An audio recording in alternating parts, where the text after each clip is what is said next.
She called me at 3 a.m. My card declined at the club. Send me $2,000 right now or they won't let us leave. I replied, call your dad. Then I turned off my phone and went back to sleep. The call I got from the police station the next morning. Let me get straight to it because this story is insane. Going to try to keep it short, but there's a lot to unpack here. I'm 30M, engaged to Tiffany, 27F, for 8 months now. We don't live together yet because I wanted to make sure we were compatible before signing a lease. Smart decision, as it turns out. She lives in an apartment with 2 roommates about 20 minutes from my place. Background on Tiffany. Comes from money but got cut off by her parents 2 years ago for reasons she's always vague about. Claims they're controlling and don't understand her independence. Works at a marketing firm making maybe $40K but spends like she makes $100K. Always dressed perfect, designer bags, expensive dinners, you know the type. We'd been having problems about money for months. She expected me to pick up tabs for everything because that's what boyfriends do, but I'm not made of cash. I work in commercial HVAC making decent money, but I'm not funding someone else's luxury lifestyle. Made that clear from day one. The real issues started when her friends got involved. This group of 4 girls from college who all married rich guys and spend their days shopping and posting Instagram stories from expensive restaurants. They constantly pressure Tiffany to keep up with their lifestyle even though her situation is completely different. These friends are toxic as hell. Always suggesting expensive weekend trips to wine country or Vegas that cost thousands per person. When Tiffany can't afford it, they make snide comments about her budget lifestyle and how sad it is that she has to work for a living. I told Tiffany multiple times that these women weren't real friends. Real friends don't pressure you to spend money you don't have just to fit in with their crowd. But she was desperate to maintain her social status, even if it meant going into debt. 3 weeks ago, Tiffany's friend Madison got engaged to some investment banker. They threw an engagement party at this upscale venue downtown with an open bar and fancy catering. The kind of party that costs more than most people's cars. At the party, I watched these women compete over who had the most expensive dress, the biggest engagement ring, the most exclusive vacation plans. It was disgusting watching grown adults act like teenagers trying to impress each other with daddy's money. Tiffany was miserable the whole night. She'd borrowed a dress from her roommate and felt underdressed compared to her friends' designer outfits. Kept making comments about how lucky Madison was to find a man who could provide that kind of lifestyle. That's when I knew our relationship was in trouble. She wasn't looking at me as a partner, she was evaluating my earning potential against her friends' husbands. I wasn't a person to her, I was a bank account with a pulse. The week after the engagement party, Tiffany started dropping hints about wanting a bigger ring. Mine was a modest 1 carat from K Jewelers, but apparently that wasn't impressive enough for her social circle. She showed me pictures of Madison's 3-carat Tiffany setting that probably cost 50 grand. I shut that conversation down immediately. Told her we'd already discussed our budget and expectations. That if she wanted to compete with trust fund babies, she should have thought about that before getting engaged to a working-class guy. She got defensive, saying she wasn't trying to compete with anyone. Just wanted to feel special on her wedding day, like any bride would. But I'd heard her on phone calls with her friends, complaining about my cheap ring and how embarrassed she was to show it off. 2 weeks ago, Tiffany informed me she was planning a bachelorette party in Miami. Not asking me about it or discussing the budget, just announcing that she'd already started making arrangements with her friends. The cost was going to be around $3,000 per person for flights, hotels, dinners, and clubs. I laughed and asked where she thought that money was coming from. She said her friends were all pitching in, and she expected me to cover her portion as an engagement gift. $6,000 total, because she wanted to bring her sister along too. That's where I drew the line. $6,000 for a weekend of partying while we were supposed to be saving for a wedding. I told her absolutely not, and if she wanted to go to Miami, she could figure out how to pay for it herself. The fight that followed was epic. Tiffany accused me of being controlling and unsupportive. Said any man who really loved his fiancée would want her to have fun with her friends. That I was embarrassing her by making her look poor compared to the other girls. I reminded her that we'd talked about financial compatibility before getting engaged. That I wasn't going to bankrupt myself trying to keep up with people who had family money. She could choose between the Miami trip and having a fiancé, because I wasn't funding both. She stormed out and didn't speak to me for 3 days. During that time, she stayed at her friend Charlotte's house, and they plotted how she could still make the Miami trip happen. When she finally came back, she announced she'd found a solution. Tiffany's dad had agreed to pay for the trip if she promised to be more responsible with money going forward. I was suspicious because she'd told me her parents cut her off completely, but she insisted they were willing to help with special occasions. The Miami trip was planned for last weekend, Thursday through Sunday at some 5-star resort in South Beach. I wasn't thrilled about it, but figured if her dad was paying, then it wasn't my problem. At least, she'd get it out of her system, and we could focus on real wedding planning. Thursday morning, Tiffany left for the airport with 2 giant suitcases and a carry-on full of makeup and jewelry. She was more excited than I'd seen her in months. Kept posting stories about pre-trip mimosas and first-class seats that definitely weren't in her original budget. The red flag started immediately. Thursday night, she posted videos from dinner at some restaurant where appetizers cost $60. Friday was poolside cabanas that rent for $500 a day. Saturday was shopping on Lincoln Road, with bags from stores I knew she couldn't afford. I didn't say anything because technically it wasn't my money being spent. But something felt off about the whole situation. Either her dad was being way more generous than she'd let on, or she was running up debt that would become my problem after we got married. Friday night around midnight, I got a drunk text from Tiffany. Picture of her and the girls at some rooftop club with bottle service. The kind of setup that costs thousands of dollars for a table. She looked happy, but I was starting to worry about where all this money was coming from. Saturday was more of the same. Expensive lunches, yacht rentals, designer shopping sprees. Her Instagram looked like a millionaire's lifestyle blog.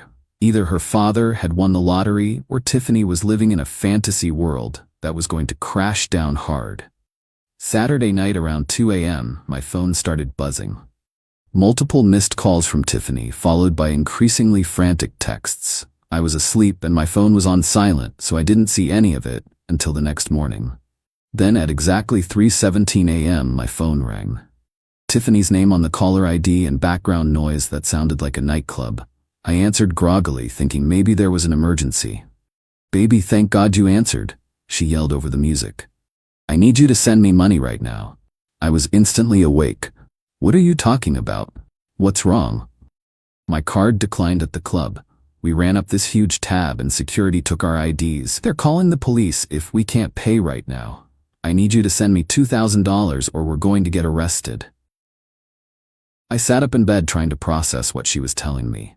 "What do you mean your card declined? I thought your dad was paying for this trip." "He gave me money for the hotel and flights, but we've been spending more than expected. My credit cards are maxed out and the girls don't have enough cash to cover the tab. You have to help me." That's when it clicked.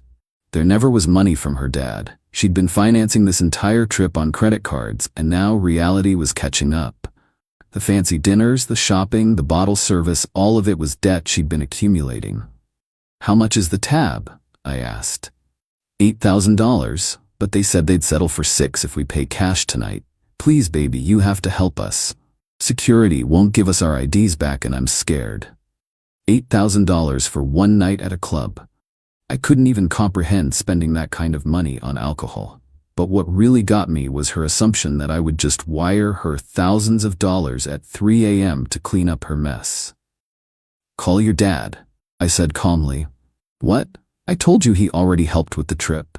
I can't ask him for more money. Please just send me what you can and I'll figure out the rest. You lied about your dad paying for anything, didn't you? This whole trip has been on credit cards and now you're stuck with a bill you can't pay." Silence on her end, except for the club music in the background. Then she started crying. Please don't do this to me. I made a mistake, but I need help right now. We can talk about everything else later. That's when I made the decision that probably saved my financial future. Call your dad, I repeated. If he has money for your lifestyle, then he has money to get you out of this mess. I'm not your ATM. You can't be serious. I'm your fiancé. When someone you love is in trouble, you help them. When someone you love lies to you about money and runs up thousands in debt behind your back, you learn who they really are. Figure it out yourself. I hung up and turned off my phone, went back to sleep and didn't think about it again until morning. Around 9 a.m. my phone started buzzing the moment I turned it on. Dozens of missed calls from Tiffany, plus calls from numbers I didn't recognize. Voicemails that I deleted without listening, text messages that got increasingly desperate as the night went on. Then around 11 a.m., I got a call from a Miami area code that I almost didn't answer. But something told me I should take it. Is this Jacob Morrison? Speaking. This is Sergeant Rodriguez with Miami Beach Police Department. We have your fiancée Tiffany Walsh in custody and she asked us to contact you. My heart sank. Despite everything, I didn't want her to actually get arrested. What are the charges? Theft of services and disorderly conduct. She and 3 other women racked up a substantial bill at a nightclub last night and couldn't pay. When police arrived to investigate, your fiancé became belligerent and resisted when officers tried to arrest her. I rubbed my temples trying to process this information. Is she okay? She's fine physically, spent the night in county lockup and will be released this morning if someone can post her bail. She insisted we call you to arrange payment and pick up. How much is the bail? $1,000 cash or bond. The club is also still seeking restitution for their losses, which we understand totaled over $8,000. So she still owed the money that started this whole mess, plus now had bail and legal fees on top of it. Her fun weekend in Miami was turning into a financial catastrophe that could follow her for years. Officer, I appreciate you calling, but I'm not in Miami and won't be posting bail or covering any costs related to this incident. She'll need to contact her family or friends for assistance. Long pause on the other end. Sir, are you sure? She was very insistent that you would handle the situation. I'm sure. She created this mess with her own choices, and she can figure out how to clean it up.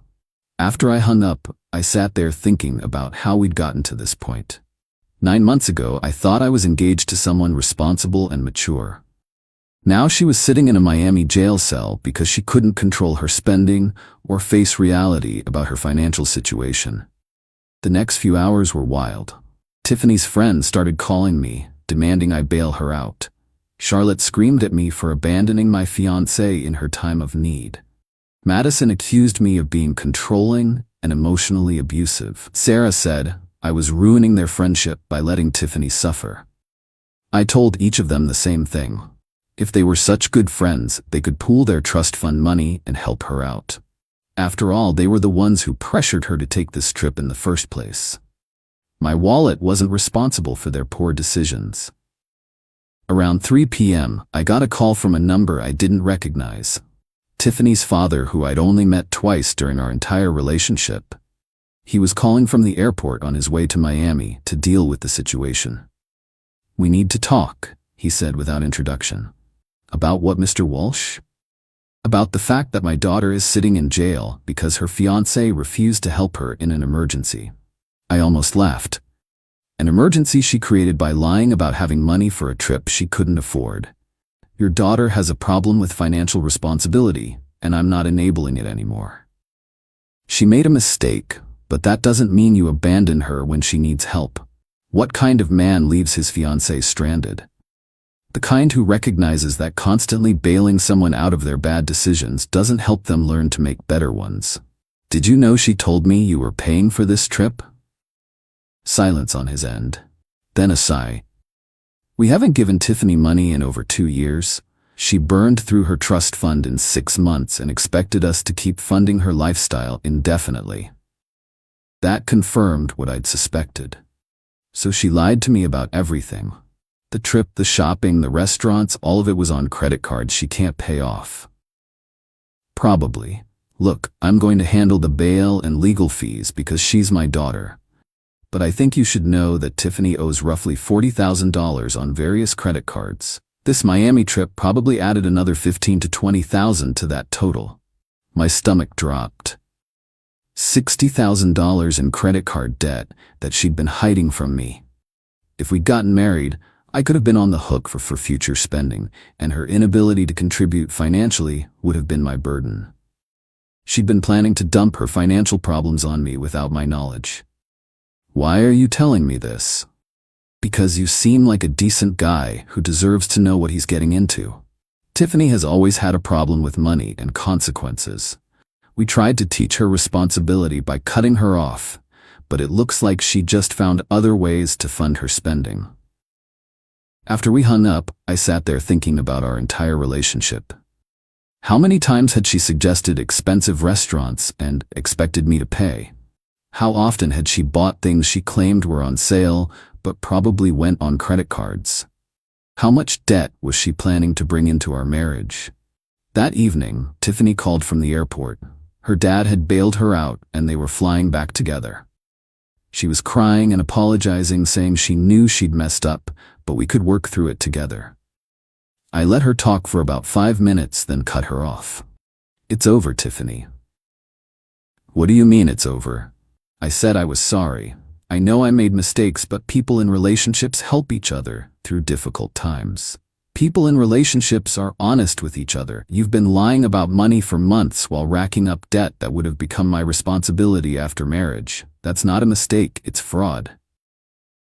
You can't break up with me over this. I was scared and desperate. The girls were all spending money, and I didn't want to look poor in front of them. You know how important their friendship is to me. More important than honesty in our relationship, apparently. More important than financial responsibility or planning for our future. You chose to impress people who don't actually care about you over building something real with someone who did. She begged and pleaded for another chance. Promised she'd cut up the credit cards and get financial counseling. Said she'd never lie to me again and would do whatever it took to earn back my trust. But trust isn't something you can just repair with promises after it's been shattered this completely. I'm done, Tiffany. Don't contact me anymore. I blocked her number and spent the rest of the evening taking down pictures and boxing up things she'd left at my place. The engagement was over and I felt lighter than I had in months. The next morning, Tiffany showed up at my door with swollen eyes and yesterday's clothes.